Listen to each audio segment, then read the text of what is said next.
Sebuah rumah yang dibangun di kawasan Pittsburgh yang ada di Inggris yang dibangun pada abad ke-19 ternyata menyisakan sebuah kisah misterius yang sangat-sangat di luar nalar. Rumah ini konon dulunya itu pernah terjadi kasus pembunuhan yang terbilang sangat-sangat sadis. Dan gak sampai di situ aja ya, setelah berpuluh-puluh tahun rumah ini ditinggalkan karena pernah terjadi kasus pembunuhan, konon rumah ini sudah menjadi sangat angker dan terbukti banyaknya para pemilik dari rumah ini yang telah berganti setidaknya sampai 10 kali. Tapi sebelum aku lanjutkan cerita pada episode kali ini, aku mau cerita ini sekiranya terkait asal usul dari kenapa sih rumah ini menjadi angker hingga kengerian yang pernah terjadi di rumah ini. Jadi pada saat itu, atau lebih tepatnya ketika pecahnya perang saudara di Amerika Serikat atau lebih kita kenal sebagai Civil War, Collier yaitu salah seorang miliuner muda yang terkenal memiliki kekayaan yang luar biasa memutuskan untuk pindah ke wilayah Pittsburgh yang terkenal sebagai wilayah kawasan industri yang cukup maju pada saat itu. Hal ini dikarenakan ya pada saat itu rumah lamanya itu sudah hangus usai terjadinya perang saudara Amerika. Ketika di kota Pittsburgh, di sana ia membangun sebuah rumah besar atau mansion di 1129 Ridge Avenue yang terletak di selatan Pittsburgh pada tahun 1860-an. Ketika dia pindah ke sana, ia juga membawa seorang istri yang bernama Lida dan seorang pembantu rumah tangga yang cukup ramah dan cantik yang bernama Essie. Pada awal kepindahan mereka ke rumah ini, mereka itu hidup damai dan sejahtera. Gak ada tuh yang namanya kesan ingin membunuh satu sama lain, ataupun tidak KDRT, ataupun ya macem-macem dengan satu sama lain. Namun seperti yang kita ketahui ya, kalau hidup ini selalu penuh dengan plot twist yang gak masuk akal. Nah hal ini juga terjadi pada keluarga Charles yang baru aja pindah ke rumah ini. Jadi diceritakan ya pada suatu hari Lida atau lebih tepatnya istri dari Charles ini mulai merasakan tindakan gerak-gerik aneh dari sang suami yaitu si Charles. Menurut Lida ya pada awalnya si Charles ini terkenal sebagai suami yang sangat ramah dan sangat cinta kepada istrinya. Hal ini terbukti ya pada setiap malam dia selalu minta jatah yang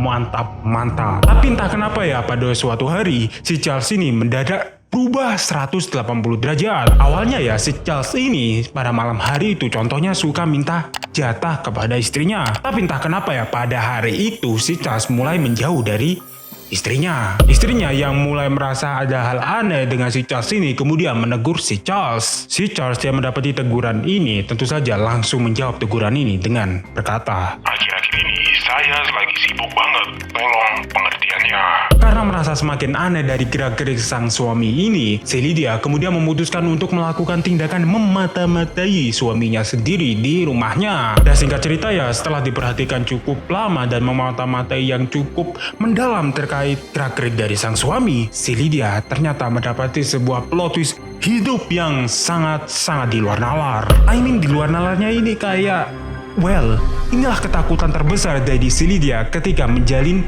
hubungan suami istri dengan si Charles. Jadi ketika si Lydia sedang memperhatikan gerak-gerik suaminya pada hari itu, secara mengejutkan, ia mendapati sang suami sedang berselingkuh dengan wanita lain. Ketika diperhatikan baik-baik ya, siapa sih wanita itu? Ternyata wanita ini adalah si Essie atau lebih kita kenal sebagai sang pembantu rumah dari si Charles. Lida yang melihat kejadian ini tentu saja langsung emosi bukan main. Bahkan ia saking emosinya si Lydia langsung lari ke dapur dan membawa sebuah pisau dan lari menuju ke ruang kerja dari si Charles untuk menusuk kedua perselingkuhan yang cukup membagongkan ini.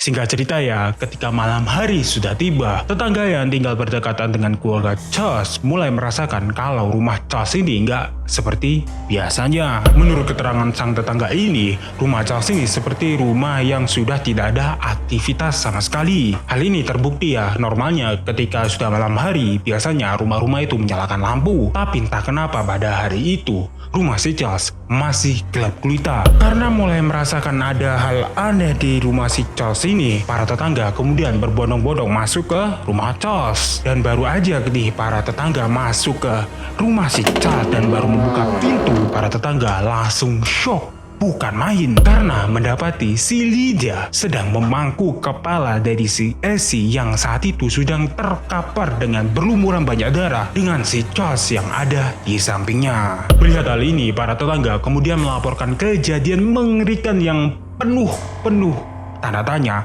kepada pihak kepolisian. Singkat cerita ya, ketika si Lydia ini sudah ditangkap oleh pihak kepolisian, Lydia kemudian dijatuhi hukuman penjara yang cukup lama. Untuk lamanya ini aku masih belum bisa kasih tahu ya, karena nggak ada informasi yang jelas terkait kejadian yang satu ini. Tapi yang jelas pada saat itu si Lydia sudah ada di penjara dan mendekam untuk waktu yang cukup lama. Nah oke, sekarang kita kembali lagi nih ke kasus rumah angker yang satu ini. Jadi setelah kejadian mengerikan yang satu ini, Conglair Mansion atau bekas rumah keluarga Charles ini kemudian ditinggalkan untuk waktu yang cukup lama dan dibiarkan kosong untuk waktu yang cukup lama juga. Namun pada tahun 1892, sebuah perusahaan kereta api lokal kemudian memutuskan untuk membeli rumah yang satu ini. Rencananya ya, rumah tersebut akan dijadikan tempat tinggal bagi para pekerja perusahaan. Namun ya, setelah rencana ini sudah terwujud dan beberapa pekerja sudah mulai menempati rumah yang satu ini, para pekerja mulai melaporkan kalau rumah ini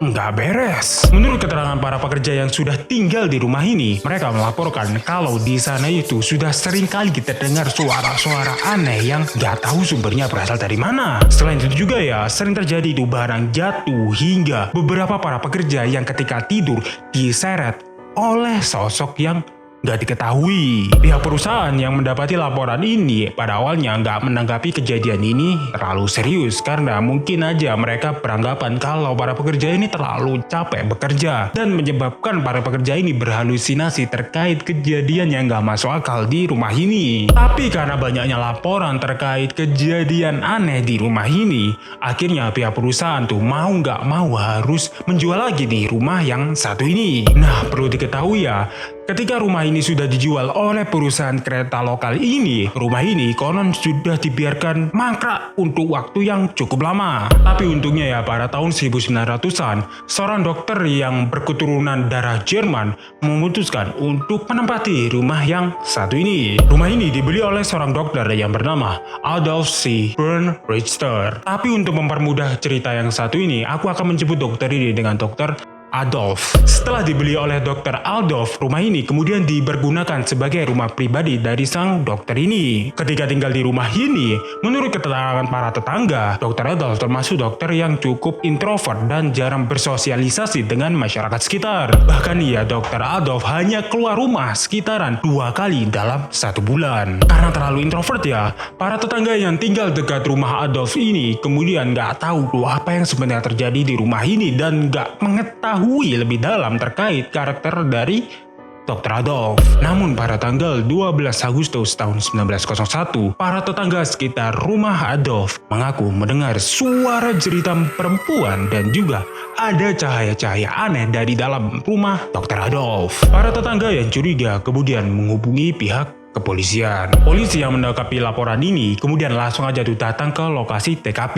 Dan ketika sudah sampai ke lokasi TKP, pihak kepolisian kan langsung mengetuk pintu rumah Dr. Adolf. Ketika diketok, ternyata nggak ada jawaban. Karena merasa nggak ada jawaban ya, pihak kepolisian langsung aja tuh dobrak masuk ke rumah Dr. Adolf. Ketika sudah sampai di dalam, pihak kepolisian langsung mencari itu Dr. Adolf ini pergi kemana. Namun sayangnya ya, setelah dicari dalam waktu yang cukup lama, pihak kepolisian tidak mendapati Dr. Adolf sedang berada di dalam rumah. Tapi ya, walaupun pihak kepolisian tidak mendapati Dr. Adolf di dalam rumah, pihak kepolisian justru menemukan sebuah bukti misterius sekaligus mengerikan di dalam basement rumah Dr. Adolf. Jadi ketika pihak kepolisian menggeledah rumah Dr. Adolf, mereka menemukan sebuah basement di bawah tanah. Ketika basement itu dibuka, mereka malah mendapati sebuah laboratorium yang terbilang cukup mengerikan. Di sana mereka mendapati sebuah mayat-mayat dari wanita yang tak lengkap lagi. Alias beberapa dari tubuh dari para mayat ini sudah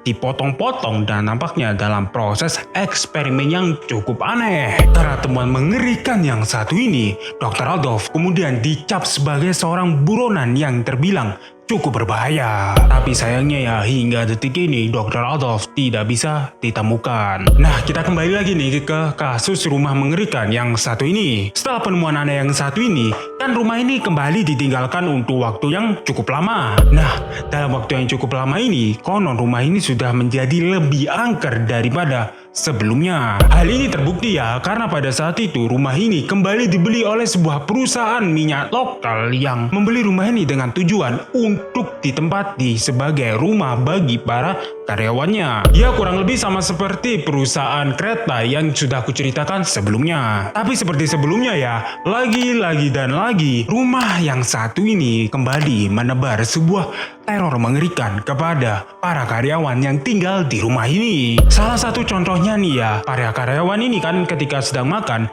mereka itu tiba-tiba ditarik oleh sosok yang gak tahu wujudnya itu seperti apa. Selain itu juga ya, beberapa karyawan yang ketika sedang mandi, mereka merasakan kalau ketika mereka mandi ini ada yang sedang memperhatikannya dalam waktu yang cukup lama. Dan yang paling mengerikan dari teror yang terjadi pada saat itu, 2 dari beberapa karyawan ini ditemukan meninggal di dalam basement bekas laboratorium mengerikan milik Dr. Adolf yang satu ini. So, itu adalah kejadian supernatural yang dimana mengisahkan sebuah rumah yang menjadi angker hanya karena rumah ini pernah terjadi kasus pembunuhan. Kalau kalian suka, kalian bisa klik tombol subscribe dan nyalain loncengnya juga, supaya kalian bisa mendapatkan notifikasi ketika aku sudah upload video baru. Dan jangan lupa untuk selalu lagi untuk menonton video di sampingku ini, yang dimana aku lagi ngebahas sebuah kejadian supernatural yang sekali lagi sangat menyeramkan. Terakhir, nama aku Rafli, and I'll see you guys next time. Adieu.